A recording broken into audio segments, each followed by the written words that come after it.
Assalamualaikum warahmatullahi wabarakatuh. Halo everyone, kembali lagi kita pada kelas perencanaan pengajaran. Kita masuk ke pertemuan selanjutnya, dan hari ini kita akan berdiskusi dan membahas tentang analisis pembelajaran. Materi ini adalah materi yang saling terkait dengan materi sebelumnya, jadi pastikan rekan-rekan semua sudah menguasai tahap sebelumnya atau menguasai materi sebelumnya. Kalau ingin diulang silahkan kunjungi YouTube saya kembali, cari judulnya Desain Pembelajaran.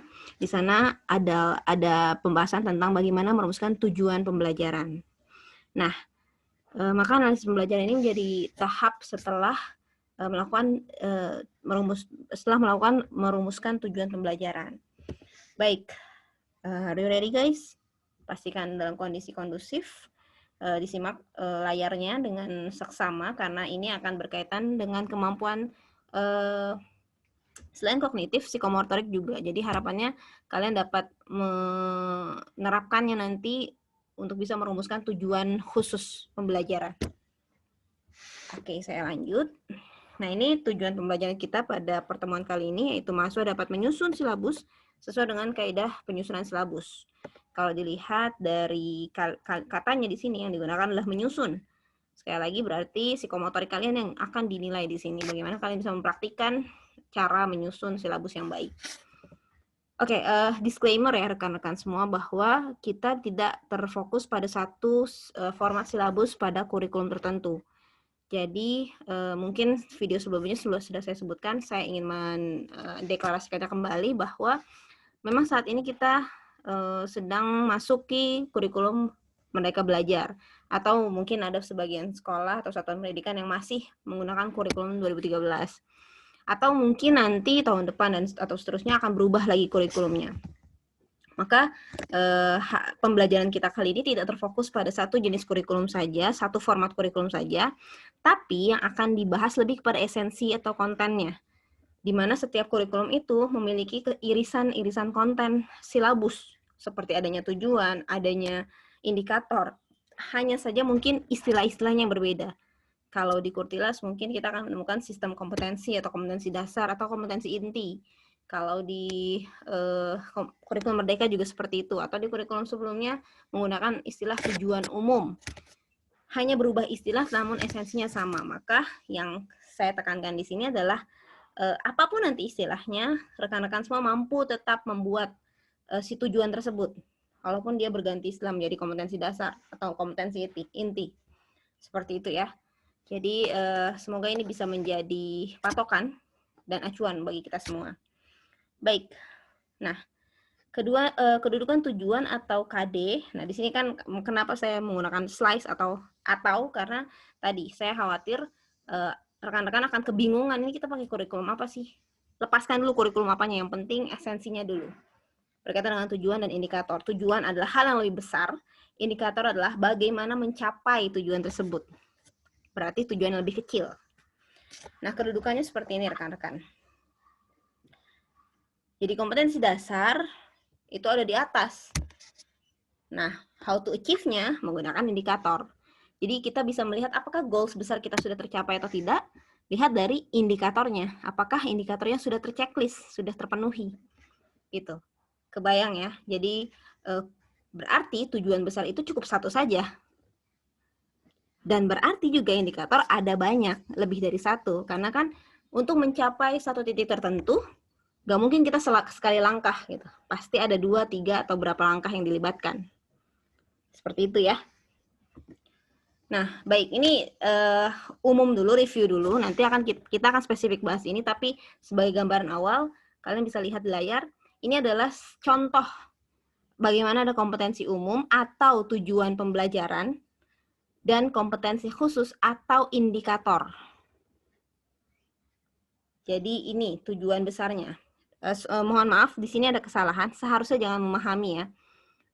Di materi sebelumnya, video sebelumnya, memahami ini adalah kata haram dalam tanda kutip ya, yang digunakan sebagai tujuan. Karena memahami ini tidak bisa dilihat secara objektif. Memahami, misalnya siswa atau peserta didik memahami. Kita bisa tahu dia paham atau enggak, bagaimana caranya. Pemahaman itu kan berkaitan dengan diri dia sendiri kan, internalisasi di diri dia. Jadi tidak bisa dilihat. Kata kerjanya tidak bisa dilihat. Kecuali kalau mengidentifikasikan atau menjelaskan, itu kan bisa terlihat ya. Outputnya ada, tapi kalau memahami tidak ada. Makanya kata memahami harus dihindari dalam kata kerja yang digunakan di tujuan ya. Jadi ini contoh salah menurut saya. Nah, let's say kita ganti memahami ini dengan mendeskripsikan atau menjelaskan ya. Berarti tujuan besarnya adalah menjelaskan bisnis online. Nah, tujuan kecil-kecilnya, indikatornya adalah mampu mendefinisikan pengertian, menjelaskan pengertian internet marketing, dan seterusnya. Bisa dilihat. Nah, nanti kita akan belajar bagaimana sih bisa menyusun ini. Kok bisa dari satu tujuan besar ini dikecil-kecilin menjadi 5 poin, atau 6 atau lebih. Nah, ini akan kita bahas rekan-rekan semua.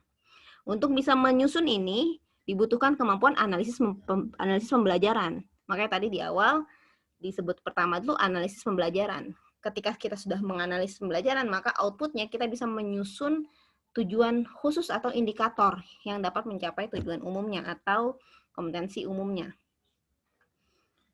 Baik, saya lanjut. Nah, ini juga contoh lain ya.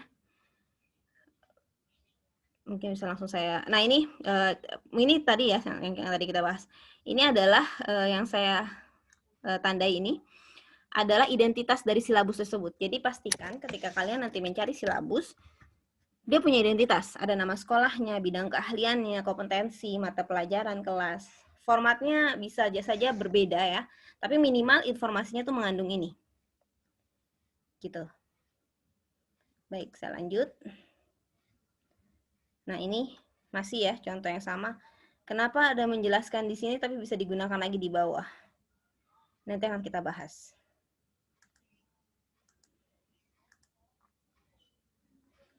Baik, saya lanjut. Nah, tujuan pembelajaran khusus.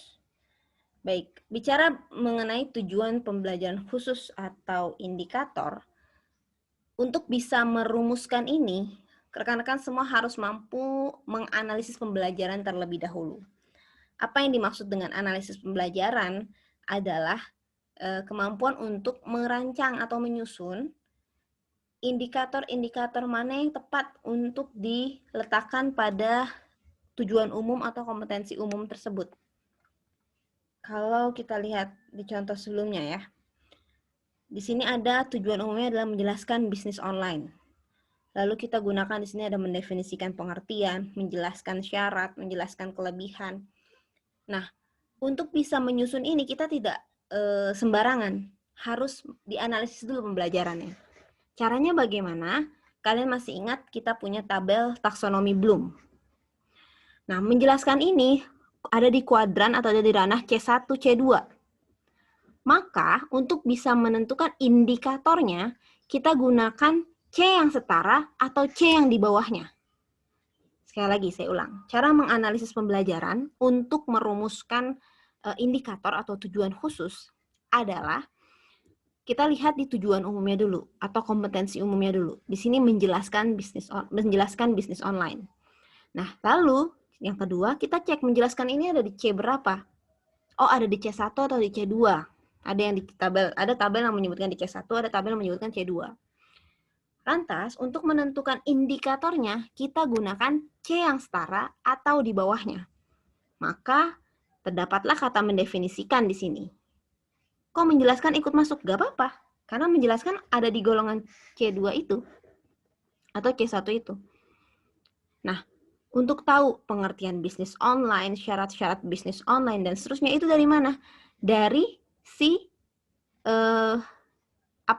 materi yang kita ajarkan di sini. Bisnis online di sini mengatur apa saja atau terdiri dari materi apa saja. Ini bisa kita lihat dari bahan ajarnya ya. Kita bisa lihat dari sumbernya. Oh, ada pengertian, ada syarat, ada kelebihan kekurangan, ada perbedaan, ada pengertian. Oh, sudah, ini menjadi materi kita. Jadi tinggal dikombinasikan. Maka ini ingat ya, ini adalah tujuan pembelajaran untuk peserta didik kita. Maka peserta didik kita akan mampu menjelaskan bisnis online kalau dia bisa mendefinisikan pengertian bisnis online, dia bisa menjelaskan syarat-syarat bisnis online, dia bisa menjelaskan kelebihan dan kekurangan, dia bisa menjelaskan perbedaan, serta dia bisa menjelaskan pengertian internet marketing. Nanti, kenapa kita penting untuk menyusun ini, rekan-rekan? Karena nanti goals-nya, arahnya, dari sini kita bisa membuat evaluasinya, bisa membuat tesnya. Akan sangat memudahkan kita kalau kita sudah punya tujuan ini, nanti saat membuat tesnya, tinggal mengambil dari sini saja. Oh, kalau misalnya tujuannya peserta didik mampu mendefinisikan pengertian, berarti nanti tes, butir tesnya bagaimana? Sebutkan atau jelaskan pengertian bisnis online. Kebayang ya, semua saling terkait. Jadi ketika kita mau membuat alat hasil belajar nanti, itu di materi selanjutnya, berarti kita harus benar-benar dulu dalam menyusun tujuannya, tujuan umum maupun indikatornya. Poin kedua, misalnya menjelaskan syarat-syarat bisnis online. Oh, berarti nanti di tes hasil belajar bagaimana? Sebutkan atau jelaskan syarat-syarat bisnis online. Kalau si peserta didik bisa menjawab, oh berarti dia sudah bisa menjelaskan bisnis online. Kebayang ya rekan-rekan? Jadi dalam tahap awal desain pembelajaran saat menentukan kompetensi umum atau tujuan umum, lalu lanjut ke analisis pembelajaran untuk merumuskan indikator atau tujuan khusus, itu nggak boleh sembarangan. Karena nanti akan berkaitan sama cara kita mengujinya nanti. Gitu. That's why kita harus tahu cara menyusun atau cara menganalisis pembelajaran itu sendiri. Tadi ya sudah jelas ya. Jadi untuk menentukan kata kerja yang digunakan sebagai indikator dilihat dari mana? Lihat dulu kata kerja di tujuan umum atau kompetensi umumnya. Dia berada di C berapa? Kalau di C5, oh berarti kita bisa menggunakan kata kerja untuk indikator di C5 atau di bawahnya. Jangan sampai kata kerja di kompetensi umumnya C3, tapi indikatornya di C5 dan C6. Itu akan tidak sesuai. Seperti itu ya rekan-rekan. Untuk lebih paham silahkan dilihat kembali tabel taksonomi Bloom ya. Sudah saya sematkan juga di pertemuan sebelumnya, di PowerPoint pertemuan sebelumnya. Baik, saya lanjut. Nah, ini sekarang kita masuk ke tujuan pembelajaran khusus atau indikator.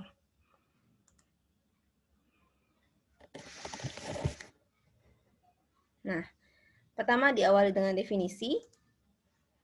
Perumusan perubahan tingkah laku atau kemampuan yang diharapkan dimiliki peserta didik setelah mengikuti suatu program pengajaran tertentu. Jadi definisinya ini adalah perubahan tingkah laku. Kata kuncinya di sini rekan-rekan, perubahan tingkah laku berarti nanti kata kerjanya harus dapat dilihat kan. Makanya memahami itu tidak boleh digunakan karena tidak dapat dilihat bentuk memahami itu seperti apa. Nah, definisi dari kata kerja dari indikator ini adalah kemampuan yang diharapkan dimiliki peserta didik ketika sudah mengikuti pembelajaran. Jadi kalau sudah mengikuti mata kuliah perencanaan pengajaran, peserta didik atau mahasiswa akan dapat membuat RPP. Nah, membuat di sini kan kata kerja yang dapat dilihat, perubahan tingkah laku dari yang sebelumnya nggak bisa buat, jadi bisa buat. Gitu. Seperti itu ya rekan-rekan. Nah, bagaimana merumuskannya? Ini berikut. Ada beberapa komponen yang harus diperhatikan. Yang pertama, audience, behavior, lalu condition, dan degree. Ini rumusnya. Rumus indikator itu audience, behavior, condition, degree. Atau singkatannya ABCD. Maksudnya apa? Dalam merumuskan indikator harus mengandung 4 komponen ini. Audience, siapa audiensnya? Behavior, perubahan tingkah laku yang seperti apa yang diharapkan. Kalau tadi contoh saya ketika perencanaan pengajaran adalah mahasiswa akan dapat membuat. Behavior berarti membuat. Conditionnya, kondisinya seperti apa? Condition tuh. Condition ini treatment nanti akan lebih jelas di slide selanjutnya. Dan degree. Degree ini seperti KKM.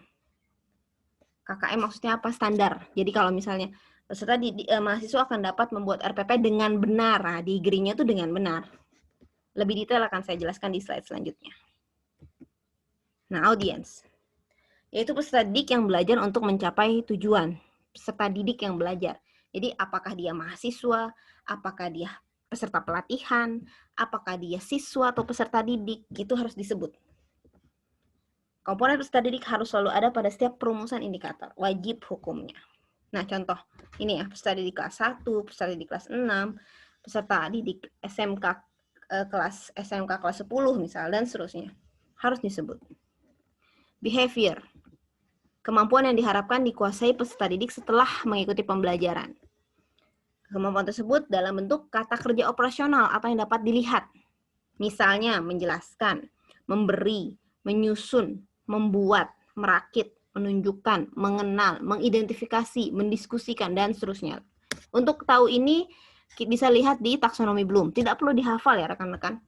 Tapi nanti akan terbiasa sendiri untuk bisa menggunakan kata kerja tersebut. Nah, ini contohnya. Menjelaskan definisi bank sentral, membuat larutan oralit, menunjukkan letak ibu kota, provinsi, dan seterusnya. Behavior. Lalu ada condition. Keadaan yang dipersyaratkan ketika peserta didik diminta menunjukkan atau mendemonstrasikan perilaku atau kemampuan yang diharapkan.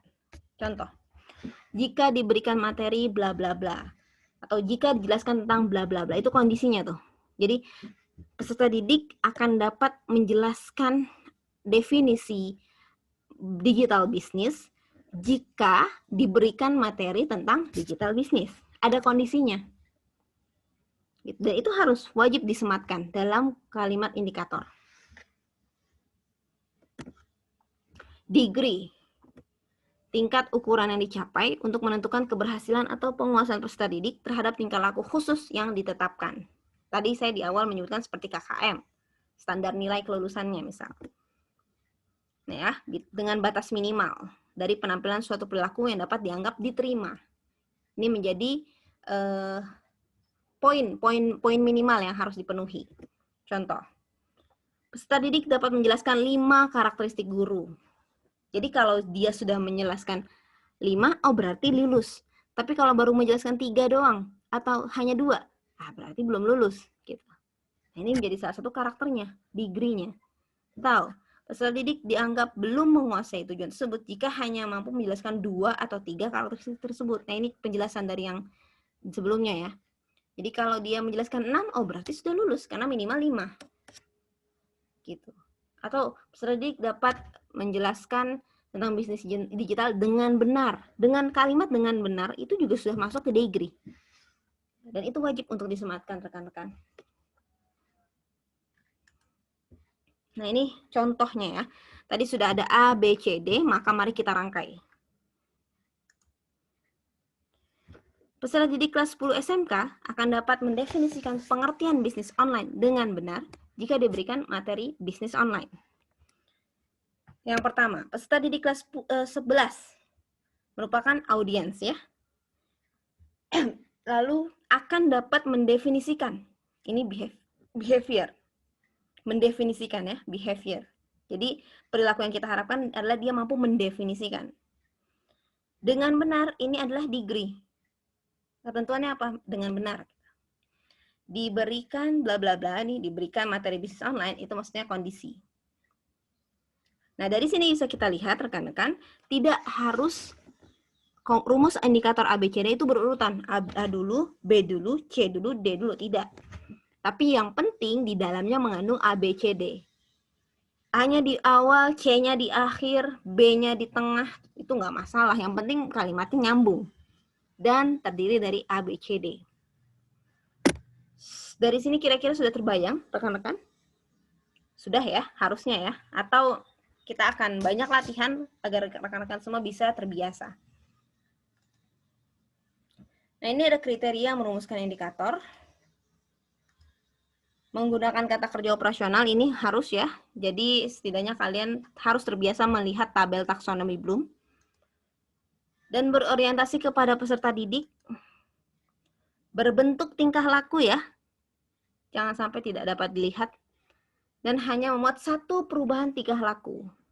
Jadi dalam kalimat indikator tidak bisa tuh. Peserta didik akan dapat menjelaskan dan mendefinisikan pengertian dari bisnis digital. Salah. Kenapa? Karena satu indikator untuk satu perubahan tingkah laku. Kenapa? Kalau lebih dari satu, akan kasihan peserta didiknya. Jadi bisa menjelaskan, terus mendefinisikan. Atau yang lebih parah gini, peserta didik akan dapat, setelah mendapatkan materi tentang marketing, ya, peserta didik akan dapat mensimulasikan teknik penjualan dan mendefinisikan macam-macam teknik penjualan. Apakah benar? Salah, rekan-rekan.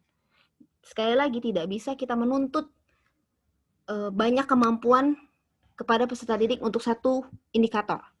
Cukup satu-satu dan bertahap semuanya. Makanya tadi di awal ada analisis pembelajaran ya.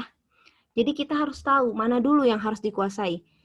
Secara gambaran tadi, antara mempraktikkan dan menjelaskan, mana dulu yang harus dikuasai? Menjelaskan. That's why menjelaskan ada di C1, C2. Mempraktikkan itu ada di C3, C4 kalau tidak salah. Gak mungkin peserta didik itu disuruh langsung bisa mempraktikkan, tapi belum bisa menjelaskan. Itu gak mungkin. Itu salah dalam merencanakan pembelajaran, si gurunya berarti. Makanya di indikator itu kan ada beberapa, ada banyak, gak cuma satu. Karena bertahap. Peserta didik menjelaskan dulu, lalu bisa mempresentasikan misal, lalu masuk ke C3 apa, C4 apa, C5 mensimulasikan, C6 mengaktualisasikan, seperti itu. Ya, jadi lebih baik banyak indikator daripada satu indikator mencakup banyak perubahan tingkah laku, itu salah. Oke rekan-rekan? Nih ya, ini adalah pusat perhatian kita. Nah ini latihan, practice make perfect. Jadi mari kita latihan bersama agar terbiasa dan agar terinternalisasi pemahamannya, yaitu dengan memilih 2 kompetensi dasar atau 2 tujuan umum dari latihan sebelumnya. Kalian kalau tidak salah sebelumnya sudah diminta untuk mencari 7 atau lebih kompetensi dasar atau tujuan umum. Maka dari sekian itu silakan pilih 2, bebas yang mana saja. Lalu lanjutkan dari 2 itu untuk diturunkan diturunkan menjadi indikator dengan mengikuti langkah-langkah yang sudah diuraikan sebelumnya. Ingat ya rekan-rekan, dalam menentukan indikator harus berurutan. Tadi yang saya sampaikan sebelumnya, jangan sampai indikator pertama C4, indikator kedua C1, indikator ketiga C3. Oh jangan. Anggaplah indikator ini jadi step. Gitu ya. Nah ini contohnya. Ada menjelaskan bisnis online. Lalu ada indikator mendefinisikan. Nah, apakah ini benar indikatornya? Salah ya, karena belum mengikuti kaidah rumusan. Indikator yaitu A, B, C, D. Di sini masih hanya ada behavior-nya dan condition-nya. Gitu. Jadi, silahkan kalian latih diri kalian untuk bagaimana menentukan KD yang mau diambil, lalu turunkan menjadi indikator, dan indikator itu pastikan sesuai analisis pembelajaran ya, sudah dianalisis dulu mana C mana duluan yang ada, lalu selanjutnya dirumuskan sesuai dengan rumus indikator yaitu A, B, C, D. Seperti itu rekan-rekan, silahkan dikerjakan untuk ketentuannya, silahkan lihat di platform pembelajaran kita, bagaimana formatnya, kapan deadline-nya. Baik, sebagai kesimpulan, rekan-rekan tadi kita di awal sebelum video ini kalian sudah mengetahui bagaimana merancang atau merumuskan tujuan umum atau kompetensi dasar dengan melibatkan taksonomi Bloom. Lalu dari sini kita turunkan menjadi indikator, tapi harus analisis pembelajaran dulu. Cara menganalisisnya lihat tujuan KD-nya itu ada di C berapa. Nah, untuk merumuskan indikatornya berarti harus setara dengan C itu atau di bawahnya. Dan disusun secara bertahap. C mana dulu? Misal C1 dulu, lalu C2, C3, dan seterusnya. Dan lalu ada tujuan khusus atau indikator. Format penulisan ada rumus ABCD, kata kerja yang dapat dilihat, dan berorientasi pada peserta didik. Oh ya, saya terlupa. Dalam membuat indikator, kemudian pasti ada pertanyaan. Kita harus buat berapa indikator, Bu, untuk satu kompetensi dasar? Nah, ini harus bukan ini ya, bukan sembarangan ya. Harus disesuaikan dari materinya apa. Jadi kalian butuh bantuan internet atau butuh bantuan bukunya, buku modulnya. Misal kalian memilih mata pelajaran atau materi bisnis online. Cek di bisnis online itu melingkupi bahasan apa saja. Kalau di sini contohnya kan ada pengertian, syarat, kelebihan, perbedaan, dan ada internet marketing. Berarti semua ini akan menjadi bahasan indikator. Tinggal nanti dicari C-nya berapa. Gitu ya. Jadi tidak bisa kita sembarangan. Oh Bu, saya maunya 2 aja indikatornya. Jangan gitu, lihat dulu apakah sudah terpenuhi semua bahasan bisnis online dalam 2 indikator yang kalian pilih. Atau jangan-jangan ada topik bahasan lain. Jadi harus dicek ya. Silakan dengan bantuan internet, lihat buku ajarnya atau materinya, artikelnya, silahkan. Gitu. Untuk lebih jelasnya nanti kita akan diskusikan hasil latihan kalian. Baik, dan ini terakhir pustakanya yang saya ambil sebagai referensi pembelajaran. Ini nanti kita akan tinjau ulang latihan ya. Silakan kalian kerjakan dulu. Sekali lagi untuk format dan seterusnya silakan lihat di platform pembelajaran kita. Terima kasih untuk perhatiannya rekan-rekan. Selamat mengerjakan latihan untuk menginternalisasi materi yang sudah didapatkan. Remember that practice make perfect. Sekali lagi terima kasih untuk perhatiannya. Mohon maaf jika ada kesalahan dalam penyampaian. Saya akhiri. Assalamualaikum warahmatullahi wabarakatuh.